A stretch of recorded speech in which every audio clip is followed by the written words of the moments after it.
You are listening to the Maple Footy Podcast, the unofficial football podcast of the North. I'm your host, Sam Little. Find me on socials at SamLittle44 and the podcast at Maple Footy Pod. And now there's nothing left to say except for sit back, enjoy, and welcome to the show. Hello, yes, and welcome back to the Maple Footy Podcast, episode 117. Can you believe that? I can't, to be honest with you. But, of course, today we are chatting a little bit about the past week in Canadian footy. And, yeah, a lot of weird, I guess everyone decided to drop some big news this week because there are some big stories to talk about here. But our first story, actually, is one that I meant to talk about last week. But hadn't written it in my notes, which is a shame. And I realized it after I'd uploaded the episode. I was like, oh my gosh, I didn't talk about the CONCACAF Champions Cup draw. And I, of course, wanted to. And then while I was doing the episode, didn't even think of it. So good job, Sam. But we will also talk about it now about a week and a half too late.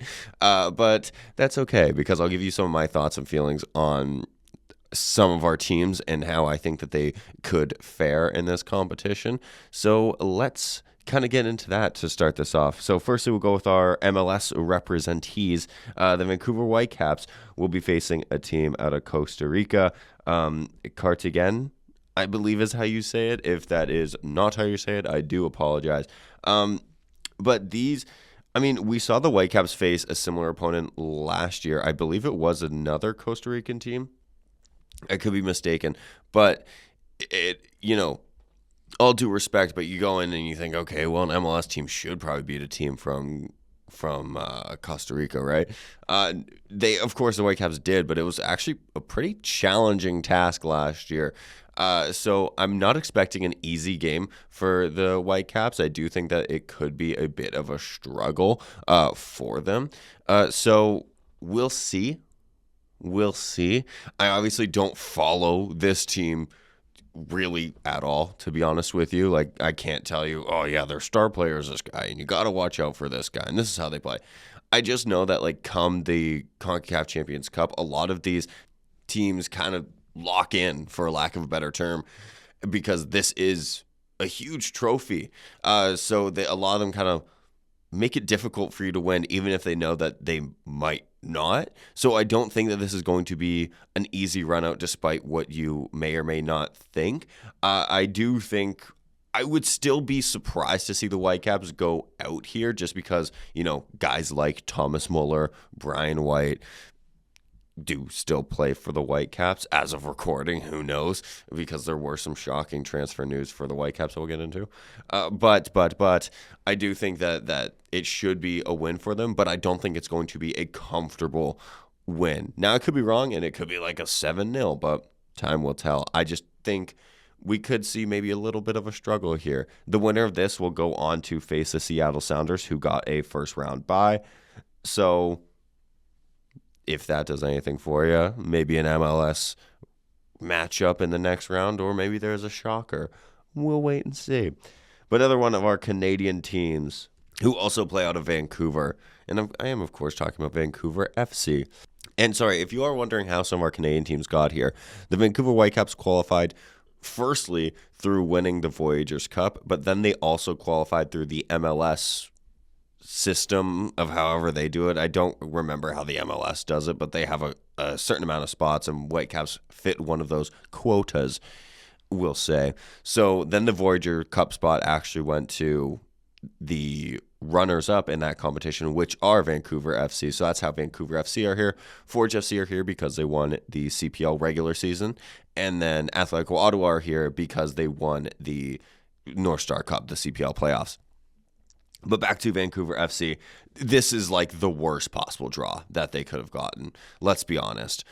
Not going to sugarcoat it. It's going to be very difficult for Vancouver FC this one, which sucks, especially if you are a Vancouver FC fan. But I think it will be cool to see Vancouver FC in this competition. They are facing the reigning champions.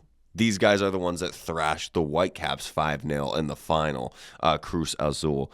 So I want to be positive, and you could maybe see an upset. You never know. This is, of course, professional sports. We see huge upsets all the time.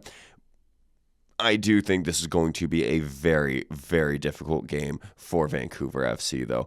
Cruz Azul, this is kind of their competition. They've won it, was it 5 or 6 times? Like, they know how to win this competition. A lot of these Mexican teams as well take this competition extremely seriously, as you should. But they really do come out to play in these competitions. And not to make the excuse, but the Mexican teams, all of them, will be mid-season around this point when the CPL teams will be playing them. And the CPL teams will be coming back from about 2 to 3 months off because, off-season, whatnot, the seasons just don't line up. And I'm not saying that's an excuse because, they're rusty and they're tired, blah, blah, blah, blah, blah. No. But, you do have to account for that. Of the Mexican sides are in full swing of a season, and whereas the CPL sides are literally coming back, shaking off the cobwebs, essentially, of their off season. But yeah, so for Vancouver FC, I do think this is, I would be saying this, by the way, about any of the teams, of any of the Canadian teams. You don't want to face a defending champs. Maybe the Whitecaps would have to get some redemption after what happened in the final last year. But as a whole, I don't think any of the Canadian teams want to face Cruz Azul because they're the defending champs and they're quite good. So I do hope to see an upset, of course, for Vancouver FC. Maybe they can, get a result. But I wouldn't necessarily count on it just because Cruz Azul are just that good. But it will be great to see Vancouver FC in this final. I did also see on their Instagram posts that ticket sales are going very well for this game. So fans are wanting to get behind this they play mid-February or the start of February. A lot of these games take place in February. But yeah, so I think that'll be really, really good for the fans to get out, see a big game for Vancouver FC, and maybe it will ignite something for them going into the season as well. Next up, we have Forge FC.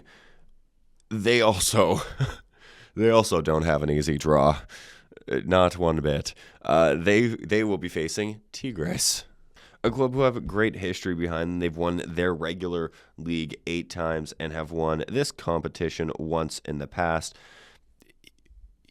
It's not going to be easy for Forge. Kind of what I just said for Vancouver FC. Of course, upsets can happen, but Tigres are just very good. They have a lot of good Mexican players as well, and then some international guys like from Argentina, Uruguay.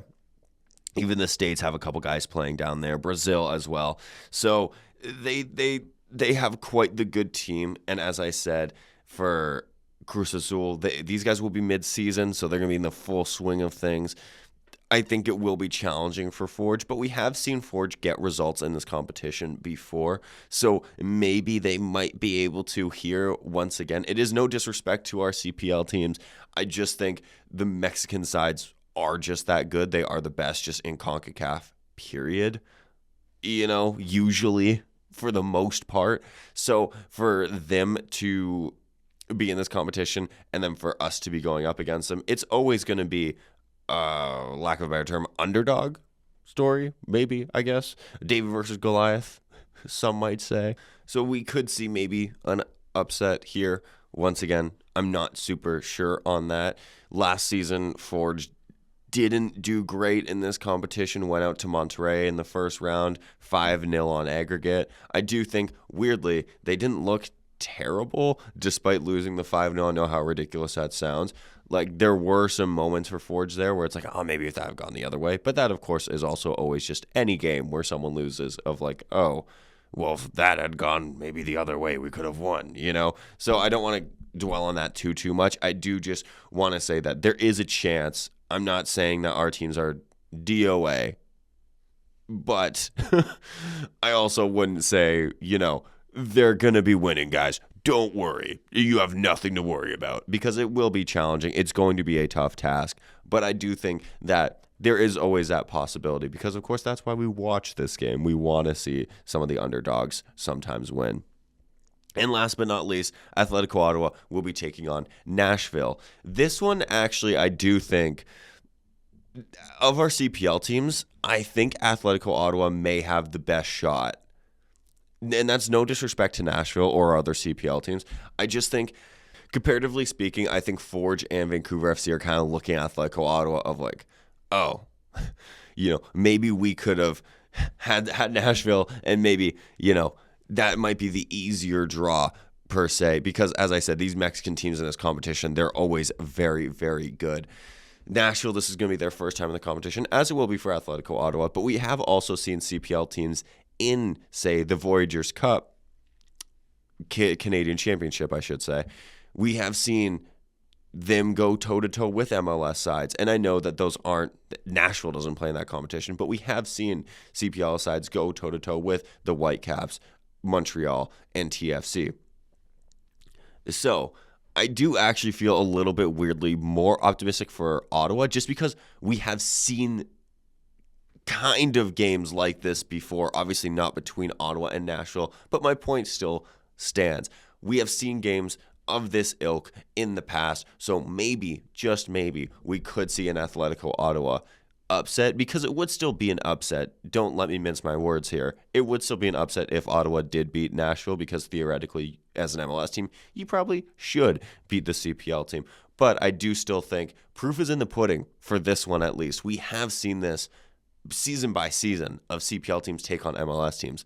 So that's why I think if you're a Forge or a Vancouver FC, you're kind of going, oh man, like maybe if we got Nashville or something. And once again, I don't want to make it seem like I'm like, well, Nashville, that's an easy draw. Because it's not. They do still have quality players. Of course, our own Jacob Schaffelberg plays for them. And of course, many others, but really, Schaffelberg. So it's not going to be the easiest game ever, don't get me wrong. But I do still think you're kind of looking at that going, okay, maybe something could happen here. But since we are talking about Atletico Ottawa, let's talk about something that really surprised me that happened in this last week. Goalkeeper and captain Nathan Ingham will be leaving the club following the expiration of his contract. I think that is very big news coming out of Atletico Ottawa. I will also say I'm interested to see where he's going to go, because I do believe that he is one of the best goalkeepers in the CPL, and I'm not sure kind of where he's going to land, because, of course, Forge kind of have their guy, it feels like, in Kalelat, unless, of course, we get another big news story dropping of a goalkeeper. Cavalry, of course, speaking of big news stories with goalkeepers, Cavalry, of course, did lose Carducci, who's going to be leaving their club following the end of his contract. So maybe we might see a swap. Carducci goes to Ottawa and Ingham goes to Cavalry. Who knows? Or maybe Ingham, one of them goes to Supra, what have you. I just thought it was pretty surprising, because it very much felt like Ingham might stay. He might re-sign, because Ottawa just won the big one. Now they're going to be playing in the Champions Cup. And, Ingham has been their captain for this season for sure. He wouldn't have been last season because it would have been Bassett. But he's always been viewed as one of the leaders of Atletico Ottawa, with or without the armband, since he's been with the club. So I will be interested to see where he goes. Maybe he switches leagues. Maybe he goes USL. Maybe he tries his luck in the MLS. Maybe he goes to Europe. Who knows? But regardless, I do think he's a quality goalkeeper. And as I said, I am pretty surprised to see him leave at this time, just because of the success Ottawa just had. And it feels like they're kind of going to want to build on that going into next season. But of course, I obviously don't know the behind the scenes stuff and what have you. So we'll wait and see. Maybe he pops up in Cavalry. Who knows? But yeah, that one was pretty surprising to me. Kind of like with Carducci of Cavalry. Two very big goalkeeping losses for their respective teams. So we'll be interested to see where they both go. Some more CPL transfer news, in a sense, because some Valor boys, I'm very happy about this, some Valor boys have found themselves going to new clubs. As I said, when Valor had folded, I do think it's a shame, because a lot of people, both players and then backroom staff and all the behind-the-scenes people, are now, sadly, out of work, which is, you never want that for anybody in any industry. But since we are a soccer podcast, we kind of focus on soccer. So it is good to see at least some of the players getting some chances elsewhere. As I said, you kind of hope the same for the coaching staff and the backroom staff and all the behind-the-scenes people too. You hope that they all do find find some opportunities as well. But speaking of the players specifically, some good news for a couple of guys so far. Chris Twardek and Gianfranco Fetturini are both going to Galway United in Ireland. I think that's, one, pretty cool that both of them end up still going to the same club.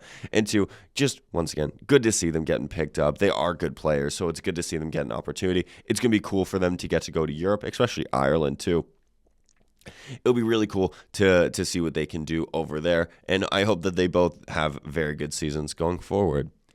Another one, Diego Konix is going to Pacific, so just another one that's getting picked up. And he's staying in the CPL, so that's nice. Miles Morgan is going to be trying his luck with New England Revs 2. I actually quite like this, because to me it's showing that he's kind of betting on himself, going, you know what, he probably could have gone to another CPL club or a USL club and most likely have been a starter. But he's going to go to the Revs 2, which is kind of their... I'm trying to put this in like Premier League terms if you aren't super familiar. Kind of like, how like there's a U19 or U20, say Liverpool side that plays in the U20 Premier League. I think it's U19, sorry. Regardless, they play in that one. And then, sometimes you hear about a Trent Alexander-Arnold getting called up to the first team. The New England Revs 2 is kind of that for the New England Revs. So I like this because it's kind of showing that he's like, you know what, I'm going to try here because I think that I could actually have a shot of playing with the first team with the Revs too, getting called up. He is still young. I believe he's only 20 or 21. So still a lot of time for him to develop and get a chance, hopefully, to move up to the New England Revs too. Revs 1, New England Revolution from the Revs 2. And I really like that. I think Miles Morgan is a very good player. He was one of the players that I said had a very good season for Valor. So it's very good to see him kind of get this opportunity. It's a unique one for sure, but it's one that I do like for him. And as I say, it kind of shows that he's really betting on himself, going, you know what? I think I can do this, which is really good. Or at least that's kind of how I interpreted it. Maybe that's not. Who knows? But that's kind of how I interpreted it. And then finally, wrapping up some of our Valor boys, former Valor boys. Kelsey Egwu is going to be playing his football next season in the USL with Monterey Bay FC. As I said, just very nice to see some of these guys get picked up, hoping that you see more of these Valor boys get picked up by teams elsewhere, as well as other guys who are out of contract with their respective clubs in the CPL, because now's the time of year where you're kind of hearing about some CPL boys who are no longer in contract with their clubs, and then you just hope that they do get picked up, whether it is by another CPL team, whether it's by a USL team, whether it's in Europe, whether it's MLS, what have you. You do like to see it, so hoping that all the Valor boys and guys who have had their contracts expire and not renewed, you do hope to see them get picked up elsewhere. Because, of course, we do have a lot of quality players, so the more players that are playing, the better for Canada and for the CPL, I think. And as I was about to move on to my next point, I just saw on my phone, my goalkeeping swap theory will not be happening because Marco Carducci has had his new club confirmed. He will be playing his football in Halifax, and I think that is, a good pickup for Halifax because I'm not sure about the situation with Yesley. So if Yesley's leaving, I think that this is a very good pickup for them. And two, this is a good move, I think, for Carducci as well, getting to play under Sartini. So that's what I think of that. This news literally just broke 5 minutes ago, quite literally. So I don't have much to say. This is very fresh. I'm heartbroken that my theory was immediately annexed within the same episode that I had proposed it. So that kind of sucks. I think that Halifax have gotten themselves a good pickup. He's a great guy for the locker room, I think. Of course, has been the captain of Cavalry for 3 seasons prior. Was always seen as a leader with the Cavs anyways, with or without the armband, as I basically just said for Nathan Ingham. He's won before both the Shield and the Cup. Has had some big results, like beating a Liga MX side. So I think that this is actually a good pickup for them, as I said, especially with, I'm not sure what the Yesley situation is. So if they do lose out on Yesley, I think it's very interesting. And as I said, for Carducci himself to go play under Sartini, I think that is very big for him. And I think that that is one of those things where that opportunity arises and it is maybe hard to say no, because he is just quite good and he's well respected and he has the pedigree, he has the reputation. So I do think that it's a tough one to say no to. So when I had said I'm pretty shocked that Carducci is leaving, if this maybe was always the plan, maybe I'm not as shocked, because that's quite the tough thing to say no to, in my opinion. But we'll see. We'll see what happens from here. Some more transfer news, this one of the Vancouver Whitecaps variety.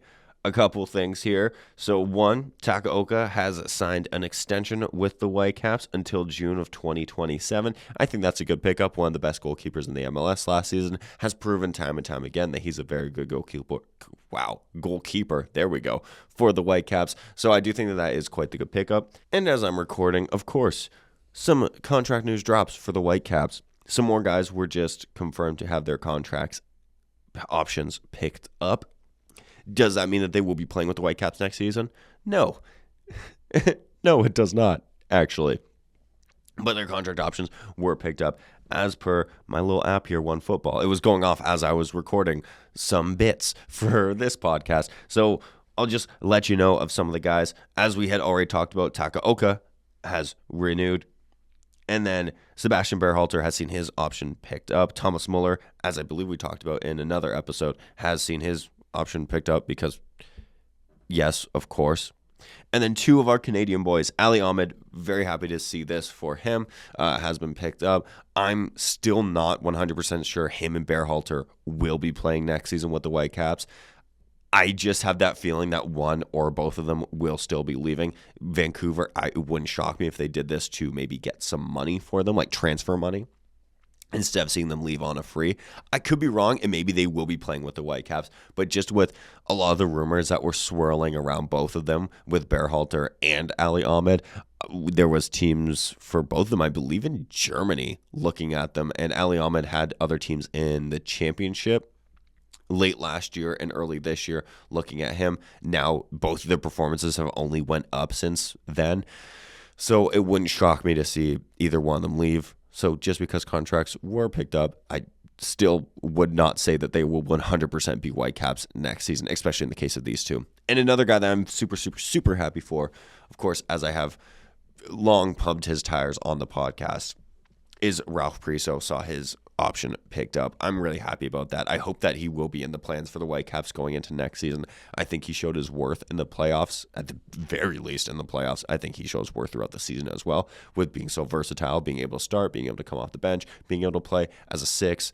as an 8, and as a center back. I think you saw a lot of Ralph Priso and a lot of what he can do and offer. So I think this is a good one for the Whitecaps to pick up an option for. As I kind of said, it doesn't mean that he will be playing with the Whitecaps, but I do hope that he is in the plans and will be heavily playing with the Whitecaps next season. But time will tell. Just wanted to let you know on some of the updates I got while I was literally recording. So, yeah, good on the Whitecaps. And this one I really liked. Gerasimenkov, who played for Cavalry last season on loan from Whitecaps 2, will be playing with the first team for the Whitecaps this season. It looks like, as he just signed his first pro deal with the Whitecaps. Of course, he was playing pro, don't get me wrong, with the CPL. But this will be his first pro deal with the Whitecaps. He's never signed a pro deal with the Whitecaps, is what I mean there. I think this is really cool. It's going to be really good to see him get this opportunity as well. If say they don't loan him out, we don't know how soccer works, we do know how soccer works. We don't know the inner workings of this deal. But yeah, will be really cool if he does end up going from, playing with Cavalry last season to now lining up with Thomas Muller the next season. I think would be one of those things of like, hey, the CPL is doing good things, guys. So that would be really cool. So hoping that he doesn't get loaned out or something, just because for our sake, it would be really cool to see him go CPL to playing with, a literal World Cup winner. So that'd be really cool. But yeah, I was really happy to see that news break. News I wasn't super happy to see break was Jaden Nelson has left the Vancouver Whitecaps. This one really surprised me, just because he really felt like he was going to be there for a little bit of time, especially with we don't know if Ali Ahmed's going to be there next season, if, say, even Sabi leaves. Now, for Jaden Nelson's perspective, if those guys do stay, now there also is Thomas Muller, and Ryan Gauld will be coming back. You would expect to be a starter going into next season. He is a DP and the captain of the club. You would very much expect him to be starting for the club next season if he is healthy, because I know this season he struggled with his injury woes. So in that sense, that those spots where Jaden Nelson plays were kind of going to be clogged up, and it is a World Cup year with Jaden Nelson feeling very much like he is on the bubble of the Canadian squad. Maybe he thinks go play frequently with Austin, and maybe that enhances my chances of going to a World Cup. Maybe that was a thought, or maybe it was just the Whitecaps going, you know what, we need the cap space, the money per se, to maybe sign someone new, or we need it to give someone a contract. Who knows? I don't know. I just was pretty surprised because I do think he had quite the good season. I know towards the end there, he kind of fell out of the starting 11 with the arrival of Thomas Muller and then Sabi and Ali Ahmed playing really well. And then, of course, Jay Nelson was kind of the guy that had to take a step back. But even when he would get on in games, I still thought that he had some very good moments and some good performances, even though he wasn't starting as much. So it was still a pretty big surprise, especially because he was signed on until 2028, I believe it was. And I do know soccer contracts, they hardly are ever seen out. But it just kind of told me, it was like, oh, he's probably a part of the plans for a little bit. Maybe that wasn't the case. Who knows? But yeah, this one was quite surprising to me. But if it enhances his chance of going to a World Cup, or he gets regular minutes more often, then you can't fault a guy for leaving for wanting to play, if that was also a factor in his leave, really. So yeah, it does suck because now there's one less Canadian playing for the Whitecaps, and he was one that I do quite like. But regardless, we'll still support Jaden Nelson. Hope he does really well in Austin. So yeah. And who knows, he may get to meet Matthew McConaughey. That would be an iconic link-up. Jaden Nelson and Matthew McConaughey Instagram picture when. Then, of course, the news also broke that while his contract had come up at the end of the season, Dane St. Clair, he will be leaving Minnesota. I know there was a lot of murmurs and maybe chat about he might still stay in Minnesota. I know there was also rumors of him potentially going to the English Championship or different MLS teams. It looks like we know where he'll be going, despite, rumor has it, Minnesota offering him quite the good contract. It does look like he will be going to Inter Miami. This one kind of sucks. Not for him specifically, for me, just because I'm like, oh, why'd you gotta go to Miami, dude? But I do understand it. Gets to go play with Messi. Gets to go most likely win an MLS Cup with Miami because, of course. So from his perspective, it is kind of hard for him to say no in that aspect, getting to play with such talented players and just be a perennial favorite in every single competition they're in. He'll get to add some silverware because he's yet to taste silverware in his MLS career. I know he's had some individual success and individual accolades like the goalkeeper of the year, but he's never won that team trophy like an MLS Cup, like their U.S. Open Cup, like the CONCACAF Champions Cup. So in that aspect, I do get it from his point of view. As I said, just biasly, why Inter Miami? Why? But I do, removing, my bias and feelings on it, I do understand why he is going to Inter Miami. So it looks like one goalkeeper kind of knows where he's going. Still question marks over Maxime Crepeau. Apparently TFC is still in the hunt for him. If I'm TFC, I'm just putting money on the table and just going, man, how much do you want? Like, here you go. Especially because rumors kind of last week, another team swirling for St. Clair was TFC. So now that it looks like it's pretty much a done deal for him to go to Miami. If I'm TFC, man, I'm going all in on Crepeau, and really he's my sole focus until the end of this year and getting that done before the clock strikes midnight on December 31st, in my opinion. But yeah, Dane St. Clair, I hope he does well in Inter Miami. I can't say I hope Inter Miami does well, And wrapping up this kind of MLS CPL breakdown, the MLS Super Draft took place. And no, I'm not going to sit here and tell you that I've watched university level soccer. I'm not going to say that. What I am going to say, though, is first overall pick was a Canadian center back who went to DC. His name is Nikola Markovic. So that is quite cool to see a Canadian go first overall in the draft. I would hope he does well. And hey, he's going to be playing with a fellow Canadian as a center back, Lucas McNaughton, who is currently playing with DC United. So that's pretty cool. But yeah, I just thought that was quite sick to see a Canadian go first overall in what is technically an American draft, because the MLS is an American league despite there being 3 Canadian teams in said league. It is still an American league. So it's really cool to see a Canadian go first overall in said draft. And as I said, I don't watch, university ball or anything like that, so I can't tell you that X, Y, and Z draft picks were amazing draft picks. I just saw that, and I thought that was really cool. Really happy for him and all the other Canadians that did get drafted. But yeah, just thought him going first overall was quite cool. Canada Soccer also announced their young players and their players of the year. So on the women's side of the young player of the year, we have Olivia Chisholm, who is literally 17 years old. So I feel just so old. Well, it is called the Young Player of the Year award, I suppose. But yeah, 17 years old.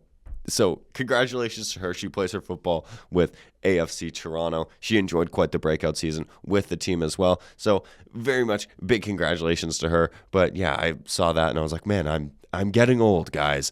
On the men's side, it was one Luc Defougerol, who kind of also enjoyed himself a little bit of a breakout year this year with both club level, where he started playing a lot more often during his loan spell with Dender, and of course with the men's national team, especially in that kind of June window and beyond, until he kind of picked up an injury for the last window. But really, for the most part, was one of Canada's go-to center backs for a little bit of this year with the injury of Moise Bombito, before, of course, Luc Defougerol picked up an injury himself before the year end.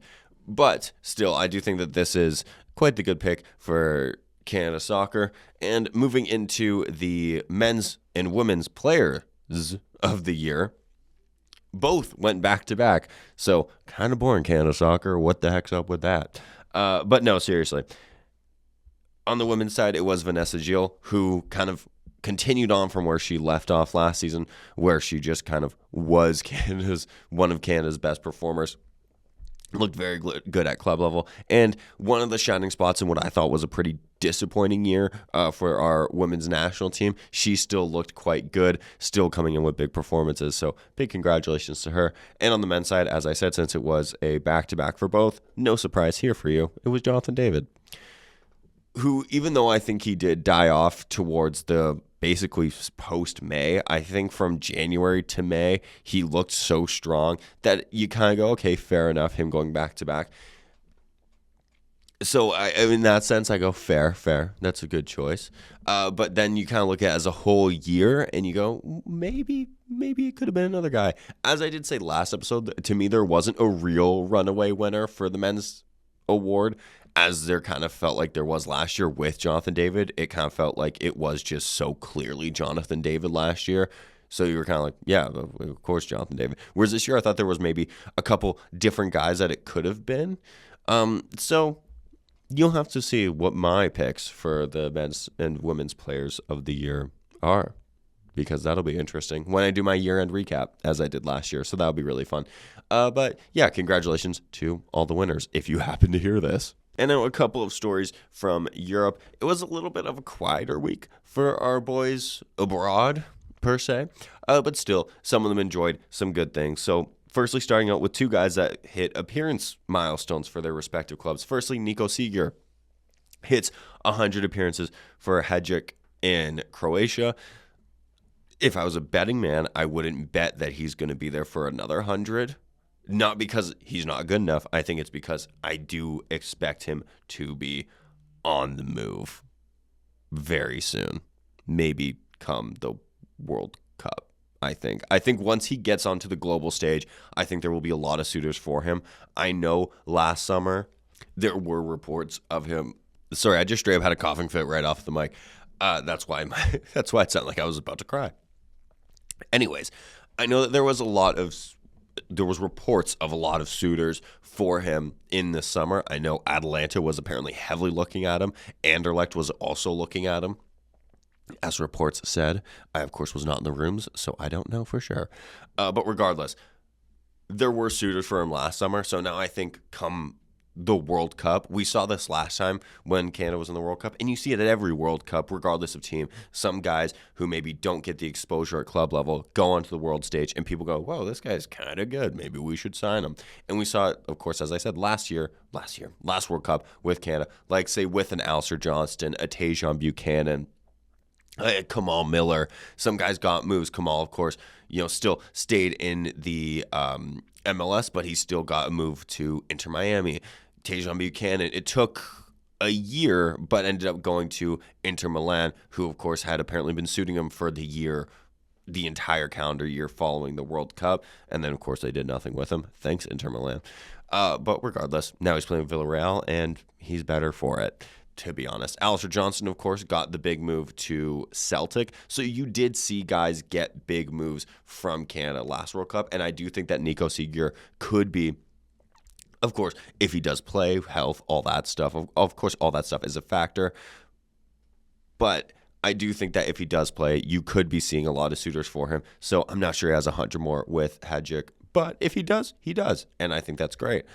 But I just think we're going to see Nico Segier blow up over the summer, pending if he, health and whatnot. You always got to take that into account.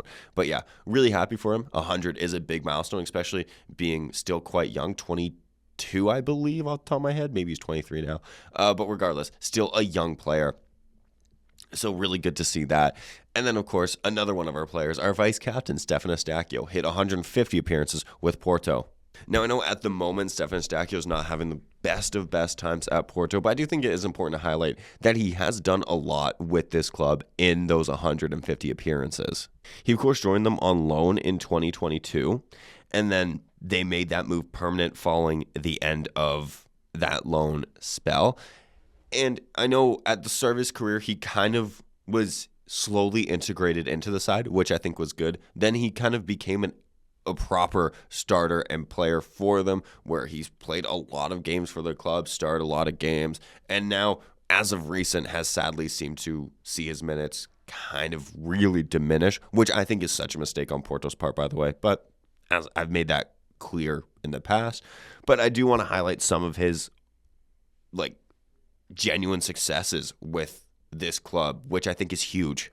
He has won the Supertaça Condito de Oliveira twice, which is once again, if you follow the Premier League, is kind of their community shield. He did that in 2022 and 2024. Then he won the Taça de Liga in 22-23, which is one of their annual cup domestic cup competitions. Then he won the Taça do Portugal 3 times, which is another domestic cup competition. And then, of course, the big one, he did win the Premier Liga once with Porto so far, and that was the 21-22 season, so that was his actual loan season. So he has still had a lot of success with Porto and has played a pretty big part in a lot of those trophies. I don't want people to be mistaken when talking about Stefan Eustáquio at Porto. He has still, I know regardless of right now, he has still had quite the joy at Porto. And for a Canadian, by the way, to be playing 150 times for the biggest club in Portugal, I think that is something to celebrate. As I've said in the past when we're talking about some of our boys in Europe, we did not always have this. We have not always had this. So for, as I said, Stefan Eustáquio, our vice captain of the national team, to have played 150 times for Porto, to have racked up that many honors, what more can you say? That is quite good. So, yes, right now, not going his way at Porto, but regardless, let's look on the positive side. Look at how good he has done with the biggest club in Portugal. So, yes, that is something to celebrate. So, big congratulations to both of our boys for their milestone achievements, and hopefully many more appearances for whichever clubs they play for next, or if they stay with their clubs right now, hopefully many more appearances and many more successes for both of them to come in the future. And of course, it wouldn't be a Maple Footy Canadian roundup without me telling you that Promise David did, in fact, score another goal. He scored another goal over the weekend. He scored the first in a 2-0 win over the weekend, and it kept his team, Union, up at the top of the table for another match week. So properly in the title race and currently leading said title race. So congratulations to Promise David for having quite the good 2025. So yeah. And finally, we're going to wrap it up with two of our guys who are still coming back from injury, but it is good to see them clocking a few more minutes. Of course, the Hive, we got to talk about it. Liam Miller Hive, baby, always buzzing. But buzzing especially brighter on days when Liam Miller does in fact play football, because those are always the best days. Liam Miller started for Hull over the weekend. They ended up winning the match 1-0 over West Brom, which is very good, especially in their hopeful promotion hunt, as Hull now sit 4th in the league. But as I've said before in the past about the English Championship, that league is always so close that them being 4th right now, yes, don't get me wrong, is very good. But you also go, there's still just so much season left. Like from 4th, so Hull on 37, all the way down to 13th, which is Leicester, there's only 6 points separating them. So I know 6 points, like, oh, that kind of sounds like a lot. But really, you think Hull drops 2 games, Leicester picks up 2, or any of those teams within that range. Hull could be anywhere from 4th to 10th to 12th to 13th, 8th, 7th. Like they could, the championship is just so close. But the point being here is Hull picks up a big win. And of course, Liam Miller did get minutes. He looked good as well, which to be expected. It's Liam friggin' Miller. He doesn't have a Hive for nothing. So yeah, really happy for him. And another guy that I, of course, am happy for is, of course, Alphonso Davies. He came on for the last 17 minutes and change, because you count for a little bit of stoppage time, but came on for the last 17 minutes in a 4-0 win for Bayern. But didn't have a ton of time, of course, but still looked good. Still, of course, as you would expect, looked a little bit rusty because, hasn't played consistent football basically all year. Well, at least since March. So you do kind of expect that rust to kind of be there. But regardless, still just good to have him back because, as I said last episode, you want your best players to be back and playing as much as they can. So hoping to see Alphonso Davies, of course, with health and confidence, get more reintegrated into the Bayern lineup, which, of course, you would assume is the plan. So hopefully he stays healthy, stays on the right track, both performance-wise and, of course, recovery-wise. And we do see the best of Alphonso Davies coming into 2026 and, of course, into that World Cup, because we, of course, are going to need our best player and our star. But that does bring me to an end of this Maple Footy episode. Thank you so much for listening. We have about 2 more episodes left in this year, which is kind of crazy. We have another Canadian wrap-up, which will be dropping next week as per usual. That's usual programming. And then, of course, the Canada Soccer recap, roundup, whatever you want to call it, for 2025. So that will be coming more towards the end of next week. I'm thinking closer to the ending of the year to kind of coincide with the end of the year. But yeah, so 2 more episodes for this year. And then just because there's only 2 more episodes this year doesn't mean we're stopping, of course. I still got a lot of stuff planned that's going to be very fun. The usual recaps for the weeks of Canadian soccer. And yeah, it's going to be very fun. 2026 is hopefully going to be a very good year for the podcast. We've been working with the camera. If you saw my Instagram the other day, I posted that I was playing with the camera to get some visuals to go along with the audio. So that'll be really cool, especially with the new studio setup that we do have. So that'll be really, really fun. But yeah, outside of that, I do appreciate you listening if you have listened this far. And happy holidays. If you celebrate Christmas, if you celebrate Hanukkah, if you celebrate anything else that I'm definitely forgetting at this time of year. But yeah, happy holidays from your Maple Footy family. So thank you so much. I do hope that you have a great holiday season. And until next time, cheers, everyone. And that was your Maple Footy podcast. Thank you so much for listening. Check my socials for any and all future updates. Remember to support Canadian football, be kind, and until next time, live, laugh, little.